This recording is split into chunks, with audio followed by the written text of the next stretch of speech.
O grande problema das organizações criminosas no Brasil é a falta de uma definição do que sejam organizações criminosas, que nós não temos ainda, né? Crimes contra direitos humanos estão no Código Penal. Crimes contra animais poderiam entrar no Código Penal. O crime de racismo, o crime de discriminação às minorias, como os homossexuais, também não está no Código Penal. São propostas que poderiam ingressar. A questão do aborto, a discussão ou não se isso deve ser aprovado. Há uma série de tipos penais que poderiam eventualmente entrar e não estão no Código Penal. O que me assusta é a possibilidade de não ter estrutura para fazer frente a isso. Isso sim me assusta, né? Porque se eu sou um agente estatal e eventualmente acontece uma ameaça e não há um respaldo à sua atuação, isso sim é assustador. Mas não a ameaça em si, a ameaça faz parte. O sistema não funciona em algumas situações, o Estado não funciona. E muitas vezes a sociedade cobra do judiciário uma posição, uma decisão efetiva, uma postura mais eficaz. Nosso convidado de hoje no cartão de visita é o juiz federal e ex-assessor da Escola de Magistrados do Tribunal Regional Federal da Terceira Região, Dr. Silvio César Arouque Gemac. Nascido em Belém do Pará e mestrado em Direito Processual e Penal pela Universidade de São Paulo, Gemac ingressou no Ministério Público em 93 e desde então atuou em locais como Guarujá, Registro, Peruíbe, Jacupiranga, Belo Horizonte e São Paulo. Professor de Direito Processual e Penal, com diversos livros publicados, nosso convidado é apaixonado por cinema, corrida e literatura, principalmente poesia.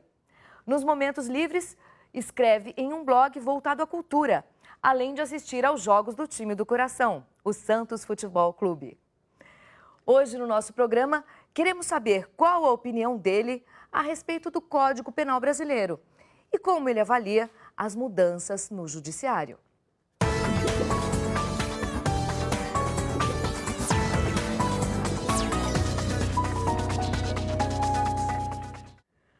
Bom, doutor Silvio, a maioria dos seus livros é sobre direito penal. Uma questão polêmica é sobre o uso das algemas. O uso das algemas no país é disciplinado? Bem-vindo ao cartão de visita. Muito obrigado. Queria primeiro agradecer a oportunidade de estar aqui com vocês e com seus telespectadores. É um grande prazer estar aqui. A pergunta que você faz sobre o uso das algemas, né? Sim. Eu acho, o meu pensamento é que era necessário mesmo uma disciplina sobre o uso das algemas no nosso direito processual penal no Brasil, né? Houve uma súmula do Supremo Tribunal Federal, alguns anos atrás, que regulamentou as hipóteses em que as algemas podem ser usadas pela polícia judiciária nas prisões em geral. E eu acho que isso foi muito bom, precisava mesmo, porque de fato havia abuso, ocorrem abusos muitas vezes na utilização dessas algemas, né? Algumas pessoas não precisam estar diante do juiz algemadas, né? Até porque, né, nesse momento em que o acusado se apresenta diante do juiz, é um momento em que ele vai exercer o seu direito de defesa. Então, as algemas, elas de certa forma inibem esse tipo de situação. Quer dizer, que dependeria do crime, então? Do crime, não, do acusado. As algemas só devem ser usadas quando o acusado oferecer algum tipo de perigo ou resistência à prisão, né? Ou as algemas elas forem para a sua própria integridade pessoal. Aí sim elas são recomendadas, caso contrário não. Agora eu quero saber quando é que começou seu interesse pelo direito penal, doutor? Quando foi isso? Você lembra? Na realidade, quando eu ingressei no Ministério Público, em 93, eu estudei antes para isso, as matérias que o candidato estuda para o Ministério Público já são direcionadas na área penal, né? E depois eu acabei me especializando na área penal, quando já na magistratura federal, já em 98, eu fiz mestrado, fiz doutorado, todos na área de processo de direito penal. Então, o meu empenho em estudar isso surgiu no Ministério Público, depois um pouco na magistratura, apesar de não ter, poucas vezes, ter atuado em várias criminais da magistratura até o momento. Mas toda a minha formação foi na área penal no Ministério Público e na magistratura eu fui juiz em Dourados, que era uma comarca com bastante processos criminais, tráfico internacional. E lá na vara de Dourados eu também exercitei bastante a atuação penal. Mas o meu interesse veio mais no mestrado e doutorado na área penal. Bom, uma das questões mais discutidas nos últimos anos foi o uso ou não do interrogatório à distância. O senhor é a favor ou é contra? Eu sou a favor. Aliás, a minha dissertação de mestrado foi sobre interrogatório, né? Ah, é. Isso antes da lei que surgiu, em 2005, a minha interrogatório em 2001. E nessa época eu já, nesse estudo que eu fiz do interrogatório, eu já defendia a utilização do interrogatório à distância. Depois veio a lei e confirmou isso, as hipóteses em que o interrogatório pode ser utilizado para isso. Então é um avanço, né, importante, porque, de fato, com a evolução tecnológica, não há necessidade mais que o acusado esteja diante do juiz em algumas situações de maior periculosidade, em que você tem um acusado de uma grande organização criminosa, enfim, em que o seu deslocamento vai ser muito dispendioso para o Estado. Nada impede que ele seja ouvido à distância. E não tira aquele imediatismo das questões? Então, desde que a tecnologia garanta esse imediatismo a que você se refere. Sim. Então, é uma questão muito mais prática, né, do uso da tecnologia do que jurídica. Do ponto de vista jurídico, é perfeitamente possível. Até porque quando o Código de 41 dizia que o interrogatório é feito na presença do juiz, né? A presença do juiz, hoje em dia, com a nossa tecnologia, essa presença pode ser feita à distância, porque o computador já permite isso. Hoje você tem videoconferência, você tem pessoas que se falam de diferentes países e se comunicam perfeitamente bem. O grande problema nosso é que a nossa evolução tecnológica não é tão acentuada, né? Muitas vezes um aparelho celular não funciona na garagem, né? Exatamente. O sinal não pega, então é mais um problema técnico, mas sob o ponto de vista jurídico é perfeitamente possível. E, aliás, é bom e é salutar, até porque há situações em que o réu está doente, em que a testemunha está doente numa região afastada, então esse interrogatório à distância vai facilitar isso. Não há como falar em direito penal e não falar sobre organizações criminosas. Aquelas mais antigas são as máfias italianas, as tríades chinesas e a própria Yakuza. No Brasil, atualmente, quais as principais organizações criminosas? Será que a gente pode dar nome a elas, doutor? O Brasil não tem essa tradição, né, de organizações criminosas conhecidas, assim, a não ser o primeiro Comando da Capital, que todo mundo conhece, né, algumas outras organizações, mas as nossas organizações criminosas são mais fluídas, não são assim tão conhecidas. Eu acho que até é uma característica do Brasil, até nisso, né? Até nisso. Não se organiza muito bem, talvez. Quer dizer, o PCC, então, foi a sigla mais conhecida. É a mais conhecida. Tem algumas outras, mas não tão conhecidas quanto, né? E não tão eficientes quanto, como nos outros países, como a que você se referiu. Mas que elas existem no Brasil, elas existem. E o grande problema das organizações criminosas do Brasil é a falta de uma definição do que sejam organizações criminosas, que nós não temos ainda, né? E isso causa problema. Você é a favor da revisão do Código Penal brasileiro?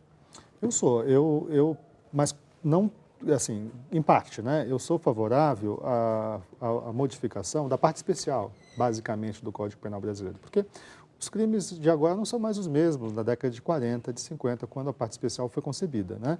Então, há crimes que dependeriam de sua inserção no Código. Portanto, uma reforma na parte especial seria fundamental. Há vários crimes que não estão. Por exemplo, crimes contra direitos humanos não estão no Código Penal. Crimes contra animais poderiam entrar no Código Penal. O crime de racismo, o crime de discriminação às minorias, como os homossexuais, também não está no Código Penal. São propostas que poderiam ingressar. A questão do aborto, a discussão ou não se isso deve ser aprovado. Há uma série de tipos penais que poderiam eventualmente entrar e não estão no Código Penal. Então, há uma lacuna. Agora, a parte geral, é muito boa a parte geral do nosso Código Penal, é muito boa. Então, salvo algumas modificações pontuais, eu não acharia necessário mudar a parte geral. Até para mantermos a tradição que já existe aí, né, de doutrina, de jurisprudência, de uma coisa que já está consolidada. Então, você mudar isso e começar tudo do zero é muito complicado. Será que no Brasil não daria certo a divisão de leis para cada estado, como acontece nos Estados Unidos? Será que aqui não seria melhor? Não é da nossa tradição, né? Quando isso foi feito na República Velha, não vingou aqui no Brasil. Porque o nosso país é muito grande, né, doutor? Mas, infelizmente, isso é um problema, porque o Brasil foi formado, historicamente, como um sistema unitário, né?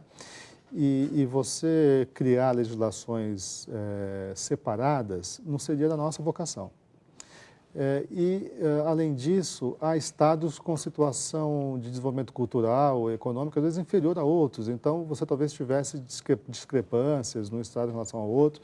Enfim, a sociedade não está preparada. Isso teria que ser uma coisa que viesse... O professor Michel Temer, que é professor de Direito Constitucional, vice-presidente da República, tem até uma expressão no seu livro, forças centrípedas e centrífugas, né? Teria que vir de fora para dentro, e não de dentro para fora. Então, eu tenho a impressão que não seria. Nos Estados Unidos, a que você se refere, lá é algo que já vem da sociedade.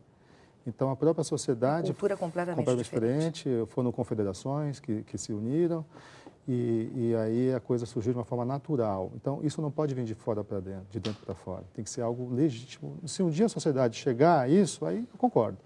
Mas vir de alguém, de uma ideia, de um legislador, não vai funcionar no Brasil, infelizmente. Como é ser juiz federal da terceira região? Lembrando que mais de 50% das ações ajuizadas na Justiça Federal do país estão neste tribunal. Como é que é isso, senhor? É desafiador, né? Porque o juiz hoje em dia tem uma série de dificuldades, né? E é desafiador, como você referiu, esse número de processos é muito grande. Muito grande. As pessoas querem as suas demandas julgadas e o juiz tem que fazer frente a isso, né? E além disso tem todo o sistema processual confuso, né? Muitas vezes questões administrativas que podem atrapalhar. Mas a gente, na Justiça Federal de São Paulo, a coisa anda de uma forma boa, né? Dentro do possível, do ponto de vista nacional. Apesar de termos da região ter 50% dos processos do país, ela tem um orçamento reduzido frente a esses processos. Apesar de ter metade dos processos, o orçamento nacional destinado a ela não chega à metade do número de dinheiro que vai para o país inteiro. Então, você imagina a dificuldade que é isso, você lidar com metade dos processos do país e com um quarto do orçamento do país. Quer dizer, a relação número de pessoas por juiz, número de processos por juiz, isso é muito desfavorável, né? É muito desfavorável. Aqui você tem uma média de 10 mil processos por juiz. No tribunal chega a ser até mais, em alguns gabinetes. Eu estou convocado no tribunal agora. Então, a situação é difícil. Tanto que se fala em ampliação e tem que se ampliar os tribunais, porque há uma demanda de processos a serem julgados, né? E na primeira instância já existe essa previsão, então? Já existe. Existe um anteprojeto que deve sair do STJ nesse sentido. Porque o que aconteceu? O país, em 88, a Justiça Federal foi concebida pela Constituição e a primeira instância tem sido ampliada, mas a segunda instância não. Então, os processos muitas vezes chegam na segunda instância e não tem o julgamento, porque não há número de pessoas como vocês para conseguir julgar esse número de processos. Realmente, você tem uma ideia, a estatística mensal de um gabinete ou de uma vara é de mais ou menos 600 decisões por mês, né? Que entram e que tem que sair, para pelo menos manter o número de processos. É um número muito grande. Você julgar 600 processos, né? Quer dizer, exige uma dedicação muito grande, uma atenção especial, porque são a vida das pessoas que estão julgando, né? Patrimônio das pessoas, a saúde das pessoas, porque dependendo da situação, a liberdade. Enfim, então, em São Paulo, com o seu parque industrial e de empresas, isso ainda é mais crítico, né? Porque as empresas têm as suas demandas tributárias e que muitas vezes são julgadas e ficam aguardando, e se você tivesse uma maior estrutura, isso seria mais rápido. Mas há um estudo nesse sentido, mas ainda depende de sair do projeto e depois do Congresso aprovar. E claro que é uma questão que não deverá ser tão rápida. Mas realmente ser juiz hoje em dia na nossa sociedade é desafiador, por conta de todos esses problemas. Mas a atuação acaba sendo interessante justamente pelos desafios, né? Bom, eu sei que você tem um blog e um texto recente, as 4 virtudes platônicas, são abordadas: a sabedoria, a coragem, a temperança e a justiça. Eu queria que você comentasse a seguinte frase desse texto, que é o mural da nossa semana. Cada um deve ocupar-se de uma função na cidade, aquela para a qual a sua natureza é mais adequada. Precisamos ainda de uma consciência maior para chegar a este grau de desenvolvimento, doutor? Quando é que cada um de nós vai saber ao certo qual é a própria função? Primeiro, eu acho que claro que o texto platônico da República, que está inserido nesse texto, é um texto simbólico, né? O livro é lindíssimo, a República é um texto simbólico, o Platão cria hipóteses de como se criar uma cidade ideal, né? E ele então tem lá uma série de orientações e de regras e tal, e entre essas, essa regra. É claro que para nós termos a certeza de qual a função adequada, é apenas com a educação, né? Primeiro tem que ter educação, um nível cultural, para que as pessoas possam saber qual é a sua função adequada. Sem isso, não é possível se saber qual é a função adequada de cada um. No seu caso, por exemplo, você é vocacionado ou você acha que você tem o perfil para a sua profissão?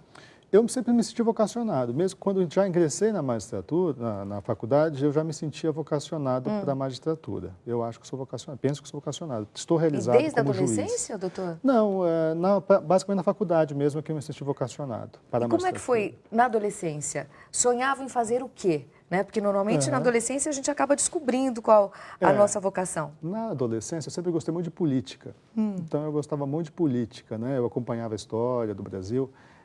Eu queria ser político no segundo grau. Participei até de alguns movimentos da época da juventude, né, políticos de alguns partidos na época. Nunca cheguei a me filiar, mas participei. Era atuante nisso. Então tinha essa vontade. Tanto que a intenção era ser promotor por conta disso.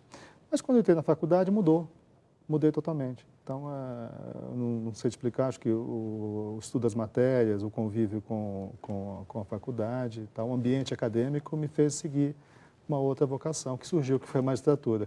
Uma família, meu avô também tinha sido juiz, meu bisavô, então talvez teve isso como influência, e surgiu. Como é que foi sair de Belém do Pará, chegar à cidade de Santos e ainda tão novo? Quais as maiores dificuldades que você enfrentou, doutor? Eu vim a minha família mudou-se para Santos em razão do meu pai, que é oficial da Marinha Mercante, ainda é aposentado, mas veio de Belém para cá, tinha 5 anos na época, porque em razão das viagens dele, Santos como um porto permitia que ele ficasse maior tempo com a família, né? Então nós mudamos só por conta da necessidade dele. Então você era bem novinho, então, praticamente bem novinho, nem sente falta de lá. Não, eu vou assim a passeio, né? Mas fui criado em Santos com a minha família pela razão da necessidade de mudança profissional dele. Eu quero que você comente um pouquinho sobre seus livros agora. Série Monografias? Esse livro é a tese de doutorado que eu publiquei, né? Que foi publicada pela editora do Conselho da Justiça Federal.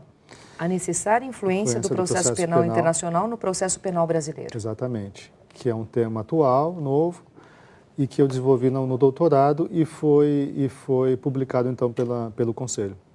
Autores como John Grisham, por exemplo, que tem livros baseados em histórias jurídicas e adaptadas para o cinema, são os seus prediletos? Dá para a gente falar que são os seus prediletos? Não, já li o Grisham, um livro dele, o Tribunal. Não, O Recurso. É um livro muito interessante, em que analisa como se dá a escolha dos juízes nos Estados Unidos. O sistema deles é eleitoral, em alguns estados são eleitos pelo povo. Então, nesse livro, ele analisa isso. Uma ficção. Mas eu não leio, não é que eu não gosto, eu acabo não me incentivando por essa leitura, porque como o tempo é muito curto, né, eu acabo me dedicando aos autores clássicos, né? Você acaba lendo aqueles autores que realmente são os clássicos, porque o tempo é curto, né? Uma vez até, lembrando falando com você, lembrei de uma frase que eu ouvi de um escritor brasileiro, que eu não vou citar o nome, em que perguntava a ele que autores ele lia. Né? E ele dizia que o tempo era curto e que ele só lia autores clássicos. Eu sigo o mesmo exemplo, não que eu seja como ele, sim, mas se eu não tenho tempo de ler, né, por que eu vou ler, por exemplo, inclusive esse autor que deu a entrevista, esse que falou isso. Né? Então eu leio mais os clássicos, quando há tempo eu leio, esse Grisham eu li, o Recurso, mas eu leio pouco. Acabo não lendo muito pela falta de tempo, pela falta de interesse, porque esses clássicos já estão tão consagrados, né? Eu já aprendi tanto com eles que acaba sendo mais incentivador. Ler, reler, né? Porque, por exemplo, a primeira vez que você lê, você não tem ainda a interpretação correta, é só quando você relê. Né? É verdade. A primeira leitura talvez não seja ideal. Aquele ideal. Já te falaram que você tem cara de juiz? Já falaram isso. Como já disseram que não, mas já falaram isso. Não sei se tem ou não, mas enfim. Agora, a figura do juiz tem mudado bastante ultimamente. A gente já recebeu aqui juiz, motociclista, roqueiro, promotor, que segue essa mesma linha, né, que gosta de radicalizar um pouco, claro, no bom sentido. Sim. Né? Qual é a sua opinião sobre isso? E qual é o lado mais maluco da sua personalidade? Se é que tem. Se é que tem, né? Pois Maluco é o que eu te falei, no bom sentido também. No bom sentido. Todos nós temos, né? Tem uma peça muito interessante de Eurípides que ele fala isso, que o homem tem um lado racional e um lado que também é irracional, faz parte do ser humano, né? Mas eu sempre tive uma educação muito... Meu pai é formação militar, a minha mãe é formação de família tradicional, conservadora. Sempre tive uma educação muito controlada, digamos assim. Então, eu não sei se tem um lado, assim como você diz, maluco. Não ando de moto, não gosto de esportes radicais, gosto muito de viajar, mas é tudo muito comedido. Então... Gosta de jogar videogame? Não gosto. Teve gente aqui que já conversou que gostava de jogar videogame. Não fazia nada pessoalmente, por exemplo. Não fazia nenhum esporte radical, mas gostava dos esportes radicais no videogame. Não gosto. Assim, eu já joguei Atari quando foi criado. Eu fui criado no Atari, né? Dá para contar qual foi a maior loucura que você já fez na sua vida? Se é que já fez, né? Porque parece que não gosta muito dessas coisas radicais, né? Eu não gosto de coisas radicais. Assim, se fiz loucura, não me lembro assim. Para mim não foi loucura, você está entendendo? E qual foi a loucura que você acha que fez? Cara, talvez viajar pelo mundo. Eu viajava muito, era mais novo, para ir para qualquer lugar. Para muitos é loucura. Eu ia sozinho, não é? Às vezes ia para alguns lugares inóspitos até, sem segurança, não me preocupava. Isso é loucura. Hoje em dia eu não faço Mochileiro? mais. Como mochileiro? Algumas vezes foi quase como mochileiro, sim. Em lugares perigosos, entrando em trens para lugares exóticos. Olha aí. Pode. Quem Você diria acha que isso? é loucura? Eu acho, não faria. Pois é, então é uma loucura. Mas para mim não foi na época, entendeu? Então, e agora, esse seu lado mais sério, esse seu lado te permite, por exemplo, seguir a linha de família? Como é que é isso para você? Em que sentido? A família é importante. Sim, é esse seu lado mais sério é o lado voltado para a família. É fundamental, né? A família, eu tenho uma família muito boa. Eu sou solteiro, mas tenho os meus pais, meus irmãos, meus parentes. E sou muito ligado a eles, né? Claro que é importante. Sem a família você não é nada, né? O Tribunal Regional da Terceira Região abrange São Paulo e Mato Grosso do Sul. É triste ver a situação, por exemplo, do doutor Odilon de Oliveira, que é a vítima da própria profissão? A gente já citou esse caso aqui no cartão de visita. Sim. Hoje em dia, o que acontece? O caso do Dr. Odilon é um exemplo disso, eu penso, né? O sistema não funciona em algumas situações. O Estado não funciona. E muitas vezes a sociedade cobra do judiciário uma posição, uma decisão efetiva, uma postura mais eficaz. E o juiz acaba atuando assim, para dar essa vazão. E sofre, como aconteceu com o doutor Odilon, o que só cumpriu a lei, que está apenas cumprindo a lei, uma ameaça à sua integridade física. Você já sofreu alguma ameaça, por exemplo? Não, velada já, mas não direta. Não direta. Graças a Deus, né? Mas, isso te assusta? Faz parte da atuação profissional, se acontecer. Claro que assusta, mas, que eu sou ser humano também, né? Mas faz parte da atuação profissional. É chato. O que me assusta não é isso. O que me assusta é a possibilidade de não ter estrutura para fazer frente a isso. Isso sim me assusta, né? Porque se eu sou um agente estatal e eventualmente acontece uma ameaça e não há um respaldo à sua atuação, isso sim é assustador. Mas não a ameaça em si, a ameaça faz parte. Como é a sua relação com o Dr. Newton de Luca? Muito boa, ele é um excelente presidente do tribunal, né? Ele veio da advocacia, professor da universidade, é muito bom, é um excelente presidente e tem dado todo o respaldo aos juízes na primeira instância, inclusive. Aliás, ele é o primeiro representante do 5º Constitucional a ocupar a cadeira da presidência do tribunal. O 5º ainda causa polêmica entre os juízes da carreira, doutor? Alguns juízes são contra o 5º, né? E entendem que não deveria haver o 5º. Mas vejo, assim, eu acho que é sempre interessante adejar a instituição. Então, a presença de advogados e membros do Ministério Público é bom, porque é salutar. Às vezes os juízes sozinhos não têm uma visão que muitas vezes o advogado, o procurador tem. Eu mesmo que nunca fui advogado, nunca atuei como advogado, sou advogado, mas nunca atuei como advogado efetivamente, sinto falta, às vezes, de uma visão da advocacia, né? Que eu só tive o Ministério Público e a magistratura. Então, essa participação do advogado é muito boa. Não acho ruim. Aliás, acho que deveria a magistratura poder participar, eventualmente, de situações fora, né? Poderia enriquecer também as outras atividades. Por que não? Agora, vamos falar do Ministério Público, de uma outra questão, que é uma questão bem discutida. Como que é o promotor atuar com a polícia? O senhor é contra ou é a favor? O promotor trabalhar junto com a polícia. Isso, exatamente. Bom, faz parte da investigação. Da atividade do promotor investigar, é natural. Agora, até lembrando o que o Platão diz, nas funções adequadas, né, das 4 virtudes, que é a parafrase do dia, cada função tem a sua atividade adequada. E, evidentemente, que a atividade adequada do promotor, mais específica dele, não é investigar. Isso você tem a polícia. Né? Como do juiz, não é julgar. Não é, perdão, acusar, e sim julgar. Sim. Então, o juiz não é um justiceiro. Não é? Isso não é a função dele. Ele está para julgar. E julgar significa ter equilíbrio, imparcialidade, distanciamento até da situação. Né? O ideal é isso. E o promotor não é função dele específica de investigar. Agora, há situações em que a própria polícia não investiga, ou por problemas operacionais, enfim, não há uma investigação. Então, aí sim, a atuação do Ministério Público se faz necessária. Mas o que falta é uma disciplina dizendo quais situações o promotor pode investigar e quais não pode. Isso falta. Mas, em tese, não acho ruim, não penso que seja ruim a participação do promotor na investigação, com esses cuidados. Lembrando que não é atividade principal dele, tem que ser regulamentado. Pensando um pouquinho na sua vida, na sua carreira, para quem você entrega o seu cartão de visita? Uma forma de homenagear alguém. Alguém? Tem que ser uma pessoa específica? Uma pessoa específica.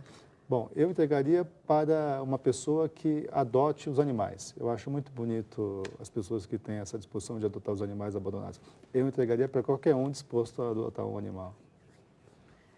Guarujá, Registro, Peruíbe, Belo Horizonte, São Paulo e, enfim, o Tribunal Regional da Terceira Região. Local em que mais de 50% das ações ajuizadas no país estão presentes. Chegar ao cargo de juiz federal no Brasil é motivo de orgulho para a família e uma cobrança tremenda para quem no cargo ingressa. De acordo com William Joseph Brennan, que foi um dos membros da Suprema Corte dos Estados Unidos da América, a legislação não pode permanecer à margem das mudanças sociais. Mesmo sendo um juiz com cara de juiz, nosso convidado busca evoluir sempre, não só na profissão, como em sua busca por poesia, cinema e cultura em geral. Na verdade, a inquietude inteligente em todas as atividades profissionais é sinônimo de evolução. No caso do nosso convidado, representa a evolução da justiça brasileira. E é para o juiz federal Silvio César Arouque Gemachi, este homem inquieto e culto, que eu entrego o meu cartão de visita de hoje. Record News, jornalismo 24 horas de plantão.